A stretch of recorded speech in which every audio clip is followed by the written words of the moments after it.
नमस्कार मित्रांनो. तर स्वागत आहे एका नवीन चार्ट स्टोरीमध्ये. चला बघूयात आज आपण बँक निफ्टीमध्ये कसं ट्रेड केलं. तर हे तुम्ही आधी स्ट्रक्चर समजून घ्या. बँक निफ्टी काही दिवसांपासून कंटिन्युअसली हायर लोज बनवत आहे. हे तुम्ही बघू शकता. इथे कंटिन्युअसली हायर लोज बनत चाललेत आणि हे एक असेंडिंग ट्रायंगल टाईप पॅटर्न बनत चालला आहे.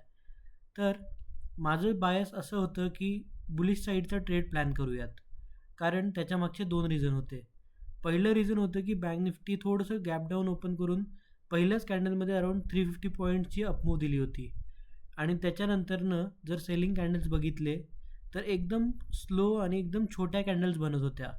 तुम्ही हे बघू शकता की 2 तासामध्ये, म्हणजे ह्या 30 मिनिटचा चार्ट आहे, 2 तासामध्ये फक्त आणि फक्त एवढा डिस्टन्स कव्हर केला होता सेलर्सनी आणि एकदम वीक दिसत होत्या.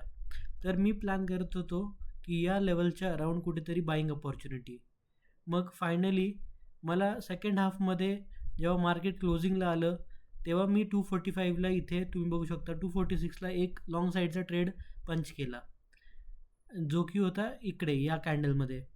या ट्रेडमध्ये आपल्याला 1:1चं प्रॉफिट सुरू होतं, म्हणजेच अराउंड 2,500 ते 3,000 रुपयाचा प्रॉफिट सुरू होता. बट माझं टार्गेट होतं ॲटलिस्ट 1.5 आर, पण ते झालं नाही आणि परत रिव्हर्स झाला. पण इथे मार्केट क्लोज व्हायचा टाईम आला होता, त्याच्यामुळे मी माझा स्टॉप लॉस ट्रेल करून ठेवला होता. मग आपला stop loss, trailing stop loss hit झाला आणि आजच्या ट्रेडमध्ये आपण बुक केलेच अराउंड 500 रुपयाचा प्रॉफिट. तर असा होता आजचा ट्रेड. येत्या काही दिवसात पण मी तुम्हाला सजेस्ट करेल की जोपर्यंत हे हायर लोज ब्रेक नाही होत तोपर्यंत शॉर्ट साईडचा ट्रेड प्लॅन करू नका. माईट बी सेलर्सचे ट्रॅप व्हायचे चान्सेस खूप जास्त असतात.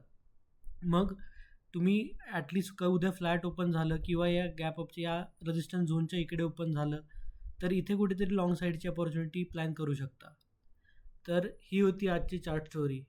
जर तुम्हाला व्हिडिओ आवडला असेल तर लाईक करा, चॅनलला सबस्क्राईब करा आणि तोपर्यंत ट्रेड करत राहा, रिस्क मॅनेज करत राहा. भेटूया पुढच्या व्हिडिओमध्ये.